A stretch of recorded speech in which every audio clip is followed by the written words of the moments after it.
The glass office part, the dismissal in the shimmering heart of downtown Atlanta. The steel and glass headquarters of Rexfield Solutions towered like a monument to ambition. Inside, the offices buzzed with people chasing promotions, deadlines, and their own American dreams. For Danielle Carter, it was more than just a job. It was hope, opportunity, and the escape route from the shadow of generational poverty. Danielle was smart, organized, and relentless. She wore her natural curls with pride, carried her degree from Howard University with honor, and took on her role as a project manager with quiet confidence. But for her boss, Richard Holden, a 50-something white executive who'd never had to question his place in the corporate food chain, Danielle was too much. Too assertive. Too opinionated. Too black. Richard never said it outright. Racism rarely wears its name tag. But the signs were unmistakable. He interrupted her in meetings, passed her over for promotions in favor of less qualified colleagues, called her aggressive when she advocated for herself. Once, she overheard him joking that she must have marched in here from Wakanda. Danielle reported him. HR shrugged.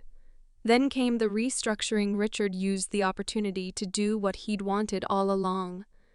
"Let her go, your role has been absorbed," he said with folk sympathy, handing her the manila envelope. Tough market. Nothing personal. Danielle packed her things in silence. No tears. No breakdowns. Just a deep, bone-chilling disappointment. But as she walked out under that cold, fluorescent lighting, she whispered to herself, "This is not where my story ends." Part I, the climb. Unemployed, disrespected, but not defeated, Danielle hustled. She took on freelance consulting. Her insights saved a small company from bankruptcy, and word spread. Soon, she was being called into larger boardrooms. Her reputation as a sharp, data-driven strategist grew. She wasn't just working. She was building something with a mentor's support. She founded Echelon Vision Group, a leadership development and transformation firm aimed at restructuring toxic corporate cultures.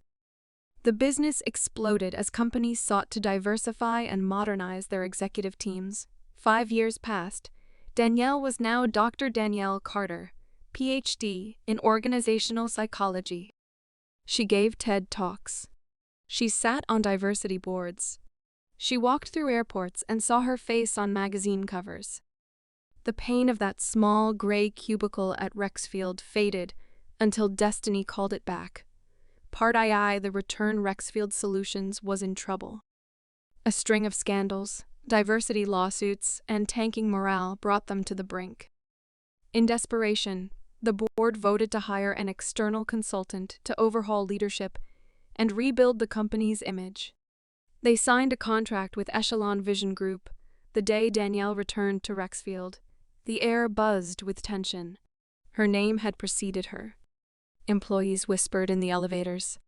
Richard Holden, still clinging to power as VP of Strategy, laughed it off until she walked into the boardroom.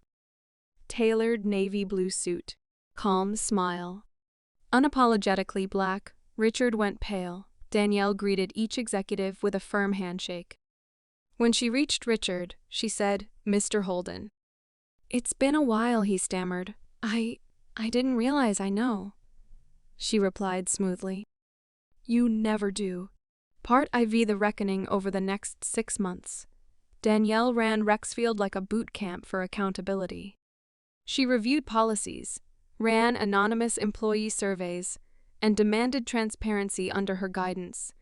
The board uncovered a decade of discriminatory hiring patterns, all traced back to Richard's division. Data didn't lie. Danielle didn't fire Richard. She gave him options.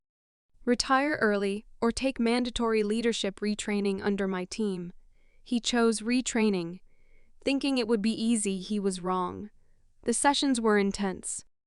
Danielle personally led one about microaggressions in the workplace.